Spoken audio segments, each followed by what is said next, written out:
पंजाब केसरी के संपादक रहे अश्विनी चोपड़ा जी की गुरुवार को चौथी पुण्यतिथि पर उनकी किताब रोम रोम में राम का विमोचन किया गया।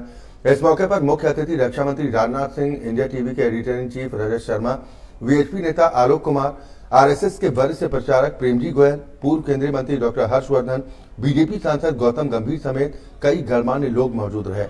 इस मौके पर चौपाल कार्यक्रम के अंतर्गत 133वें चेक वितरण समारोह का आयोजन भी किया गया, जिसके तहत अश्विनी चोपड़ा की पत्नी किरण चोपड़ा ने गरीब लोगों को ऋण के तौर पर चेक वितरित किए।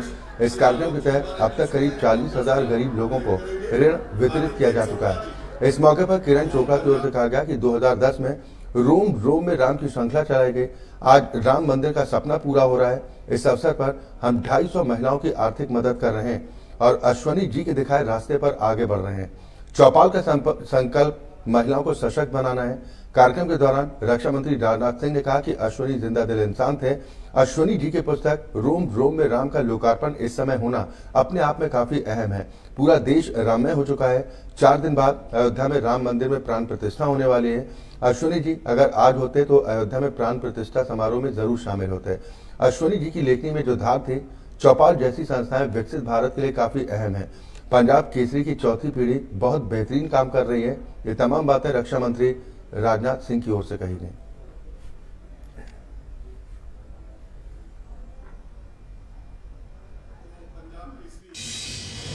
अश्विनी जी का भी एक बहुत बड़ा सपना था। 2010 में उन्होंने श्रृंखला चलाई थी पंजाब केसरी में, रोम रोम में राम।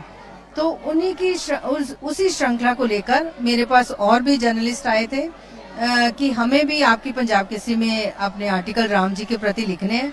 तो मैंने उनका वेलकम किया, उनकी श्रृंखला चलाई, मेरे बेटे ने लिखा, मैंने लिखा। तो इन सबको कंपाइल करके रोम रोम में राम पुस्तक का आज आदरणीय लोक जी की प्रस्तावना के साथ इसको आदरणीय राजनाथ सिंह जी ने विमोचन किया इसका। और मैं चाहूंगी कि सभी इसको पढ़ें। और क्योंकि अश्विनी जी बहुत दूरदर्शी थे, वो एक निडर, निर्भीक, निष्पक्ष जर्नलिस्ट थे। वो पहले ही भाप जाते थे कि क्या होने वाला है, क्या होना चाहिए। वो समाज की राजनीतिक, आर्थिक और सामाजिक अच्छाई और बुराई को सबके सामने लाते थे।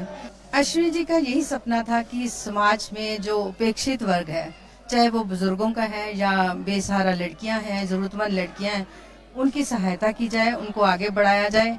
और लोगों को जो बच्चे अफोर्ड नहीं कर सकते उनको एजुकेशन दी जाए। उसी के माध्यम से उनके दादाजी और उनके पिताजी के नाम पर JR मीडिया इंस्टीट्यूट शुरू किया, जहाँ पे जो बच्चे बहुत लायक हैं और फीस नहीं दे सकते उनको भी पढ़ाया जाता है, उनको स्कॉलरशिप भी दिया जाता है। तो अश्विनी जी के सपने बहुत थे।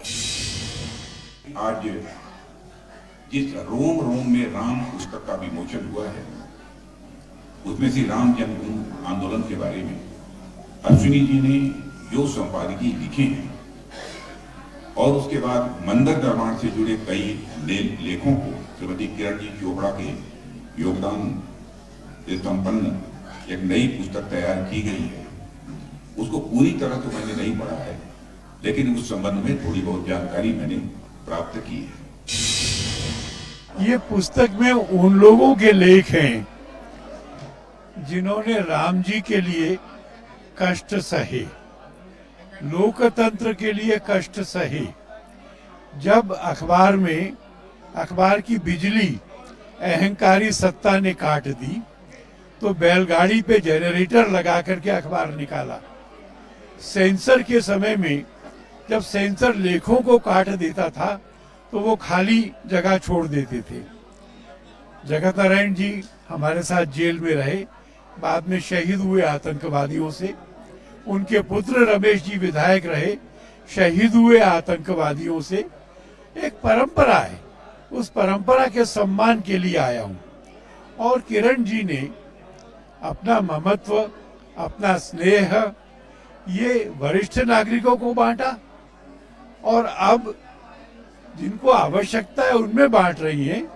तो मैं सोचता हूं कि उनका मातृत्व कितना विशाल है। मैंने अश्विनी जी वो लेख तो पढ़े हैं जो इस पुस्तक में है, तो मैं जानता हूं कि भगवान राम के प्रति वो क्या सोचते थे। और अगर वो होते तो 22 तारीख को प्राण प्रतिष्ठा के कार्यक्रम में हम दोनों जरूर जाते साथ साथ। और मैं जानता हूं कि उनके मन में भक्ति भाव कैसा था और कितनी ताकत से वो अपनी बात पाते हैं।